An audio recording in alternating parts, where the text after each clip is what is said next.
Title: The Silent Watcher. My name is Lily. I'm 24 years old, and until a few months ago, I thought my life was perfectly normal. I had a cozy apartment, a job I loved, and good friends. But that all changed.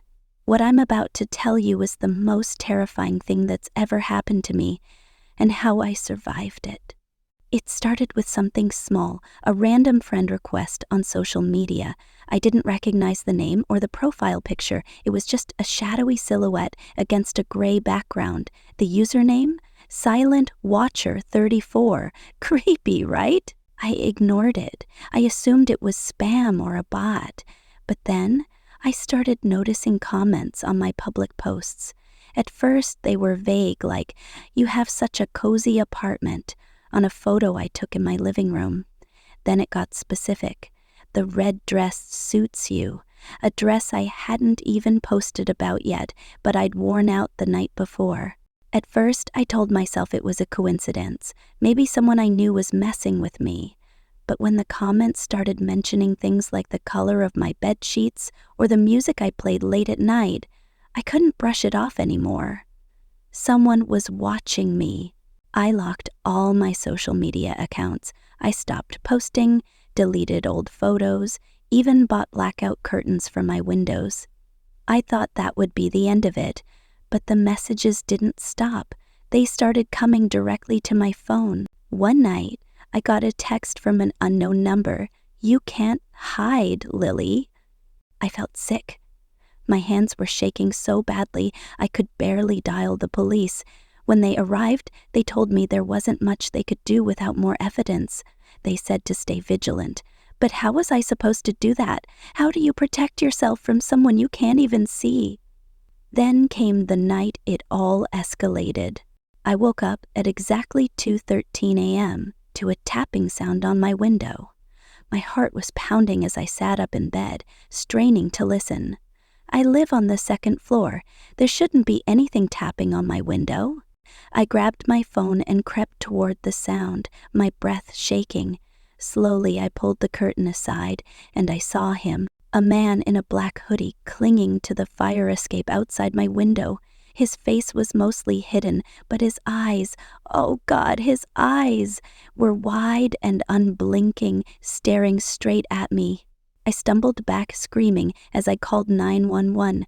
The operator's voice was calm, but mine was anything but. I stayed on the line, clutching the phone like it was my lifeline.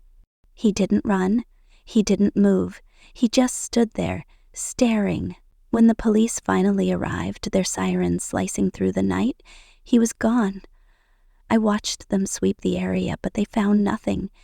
It was like he vanished into thin air. For days after that, I barely slept. I installed more locks, put cameras outside my door, but nothing helped. I couldn't shake the feeling that he was still there somewhere, watching. Then, one evening, as I was walking home from work, I felt it again, that awful prickling sensation on the back of my neck. I turned around, and there he was. He was standing across the street, watching me. This time, he didn't try to hide. I froze. My legs felt like they'd turned to stone. But then, he started walking toward me, his steps slow and deliberate. I don't know what came over me, but I ran. I didn't even think about it. I bolted into the nearest store yelling for help. The employees called the police while I hid behind the counter trembling. Through the store's glass doors, I saw him pacing outside, like a predator waiting for its prey. The police arrived quickly, thank God. They caught him as he tried to slip away. He was pale, sweating, his eyes darting everywhere. When they searched him, they found a knife in his pocket and a notebook filled with detailed notes about me. My routines, my favorite places, even the exact layout of my apartment. He'd been stalking me for months, hacking into my devices, watching me through my own webcam. The thought of it still makes my skin crawl. But he didn't win. He wanted me to feel powerless, but I didn't let him. Since then, I've rebuilt my life. I've learned how to protect myself, online and offline. I've taken self-defense classes, installed even more security, and surrounded myself with people who make me feel safe. Most importantly, I refuse to live in fear. If you're listening to this and you ever feel like something's wrong, trust your gut. Speak up. Take action, because no one has the right to take your sense of safety away. I survived my nightmare, and if you ever face something like this, you can too. Thank you so much for listening to my story. If you found it compelling, please give this video a like and consider subscribing for more content like this. Your support helps me share these stories and spread awareness about staying safe in an increasingly digital world. Stay vigilant, stay safe, and I'll see you in the next one.